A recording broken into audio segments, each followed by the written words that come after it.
ya pasó el Día Internacional, esa fecha exacta, pero no hay un día específico para enaltecer esa defensa por los derechos de las mujeres. Para eso hasta ahora me acompaña en el estudio Iris de Franca. Ella es abogada, dirigente político independiente y está allí atenta a todo lo que tiene que ver con la participación femenina en la política venezolana. Bienvenida, Iris. Muchas gracias, Luciana. De verdad que qué gusto tenerte acá porque sabemos que estás bien involucrada con la defensa de los derechos de las mujeres en diferentes espacios, no solamente en la política, sino también en lo profesional, en los espacios universitarios, en la familia, en la sociedad en general venezolana. Bienvenida. Muchas gracias. Sí, así es. Venimos haciendo un trabajo arduo desde hace algunos años en defensa de los derechos, principalmente los derechos políticos de la mujer, pero también los derechos a la no violencia, los derechos sexuales y reproductivos, los derechos económicos. Tenemos varias vertientes de trabajo, no solo desde lo político, sino también desde lo social, y creo importante abordar estos temas hoy en día, ¿no? Que las discusiones tienden a ser específicamente sobre la polarización, sobre las elecciones, y nos olvidamos que en medio hay como unos matices que hay que ser evaluados, la participación real de la mujer y efectiva dentro de la política, pero también las políticas públicas o las legislaciones que se están generando desde el Estado a favor de la mujer. Bien, por allí el equipo de producción nos va a apoyar con una fotografía que está en tus redes sociales, porque pareciera que el tema de que una mujer que dice, bueno, yo voy a defender mis derechos o yo voy a alzar la voz por una compañera, pareciera que es catalogada de esta manera. Ya el hecho de que alguien reclame es visto como problemático, pero no es un reclamo sin fundamento.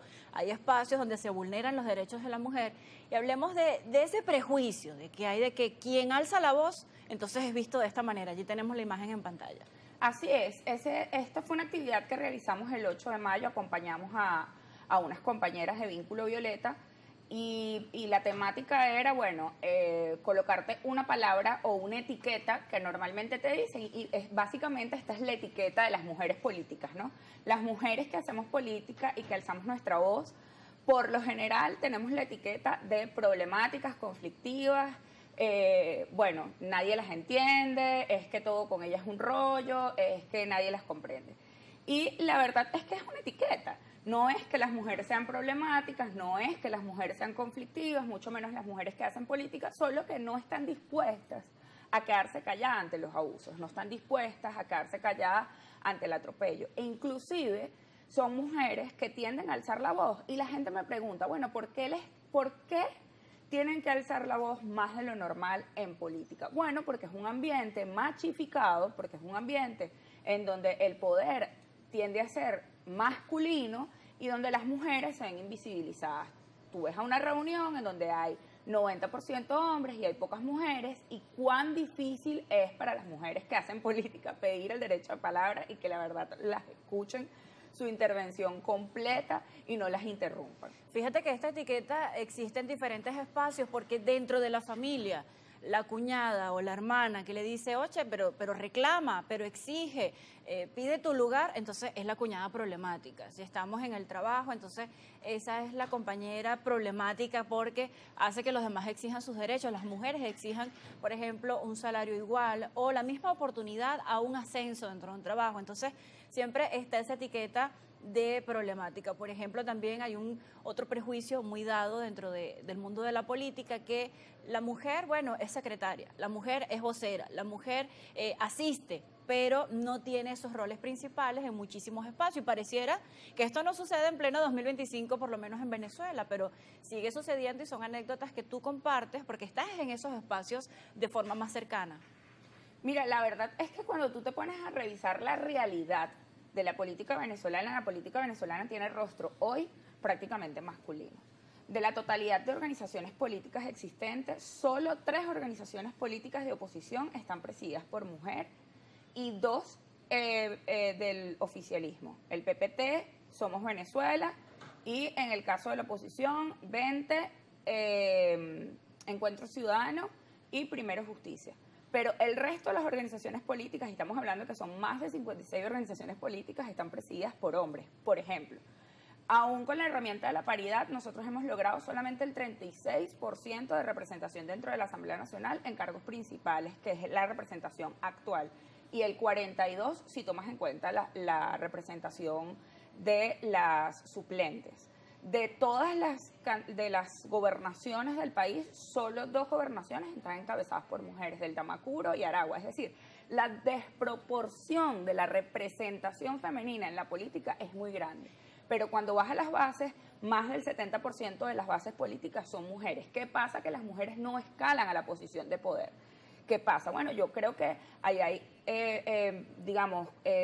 temas culturales o socioculturales, por supuesto, pero también hay falta de herramientas que produzcan una participación efectiva de la mujer, Iris, de protocolos ahora, de violencia, estipulaciones de géneros en las organizaciones políticas, etcétera. a eso iba, porque tenemos unas elecciones en puertas el próximo 25 de mayo, pero el día de ayer se dieron estas asambleas en el Partido Socialista Unido de Venezuela y el primer vicepresidente de esta tolda decía que el 54% de los postulados el día de ayer eran mujeres, había una representación femenina muy fuerte, pero no pasa lo mismo en sectores opositores. Entonces, no solamente hay una diferencia en general en la participación política en Venezuela, sino que de base estas organizaciones tienen diferentes formas de manejarse. Sí, porque ahí hay un error que nosotros realizamos hace algún tiempo, algunas propuestas, no solo al Consejo Nacional Electoral, sino también a la Asamblea Nacional, con respecto a lo que tenía que ver con la reforma de la Ley Orgánica de Procesos Electorales, en donde nosotros pensábamos que lo más adecuado era que lo de la paridad no fuese por reglamento, sino que la paridad viniera de los mismos partidos políticos, porque cuando la participación de la mujer no es equitativa dentro de las organizaciones políticas, pues cuando van a escoger quiénes son las candidatas y los candidatos, difícilmente Claro, las ¿de mujeres, dónde las vas a sacar exacto, si no están participando en las actividades internas del difícilmente partido? las mujeres allí, y además no están en los cargos de toma de decisión, es decir, donde deciden quiénes van a ser los candidatos hay puros hombres. Entonces, la idea es promover la paridad desde las organizaciones políticas. Hasta ahora hay pocas organizaciones políticas que tienen estipulaciones de género. Está Cambiemos, está Un Nuevo Tiempo y Voluntad Popular. Estas 3 organizaciones sé que tienen estipulaciones de género. También Acción Democrática tiene una participación mínima del 30% de la mujer en sus estatutos, o sea, para los cargos directivos. Pero no habla nada sobre los cargos de elección popular. O sea, esto es sobre las composiciones de las directivas.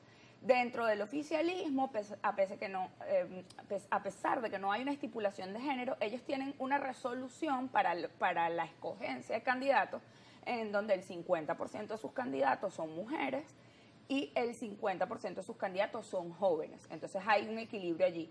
Sin embargo, no tienen una estipulación de género para la directiva, pero en la práctica lo hacen. Ellos, por ejemplo, el año pasado escogieron unos delegados por estado y eran 4 delegados, de los cuales 2 eran mujeres y 2 eran hombres, y de esas 2 mujeres, 1 era joven, y de esos 2 hombres, 1 era joven. Entonces yo creo que esas estipulaciones deben darse, el Consejo Nacional Electoral debe pedirle a todos los partidos que tengan estipulación de género en sus estatutos, porque esto es lo que va a permitir que las mujeres tengan participación dentro de los partidos, dentro de los espacios de toma de decisión y después puedan ser candidatas. Hablaste de un factor sociocultural porque dices en las bases, en las comunidades la mayor representación en las actividades políticas son mujeres, pero pareciera que esto se hace más complejo porque en las comunidades, bueno, las mujeres lideran diferentes espacios, pero porque se dedican quizás a las tareas del hogar, a la comunidad y atender a los niños, pero cuando tienen que trasladar esa representación política más allá de la comunidad, pareciera que se dificulta por la falta de apoyo del hombre en la familia con respecto a las tareas del hogar, a la crianza de los niños, entonces queda como limitada la participación de la mujer a quedar dentro de la comunidad y a no tener la disposición para trasladarse hasta estos espacios políticos ya un poco más altos, a los que son directivas en los partidos políticos y quizás aspirar a algunos cargos. Entonces también se hace más complejo el panorama cuando no hay apoyo por otros miembros de la familia, en especial quizás por la pareja donde existe una figura masculina con respecto a las responsabilidades en el hogar.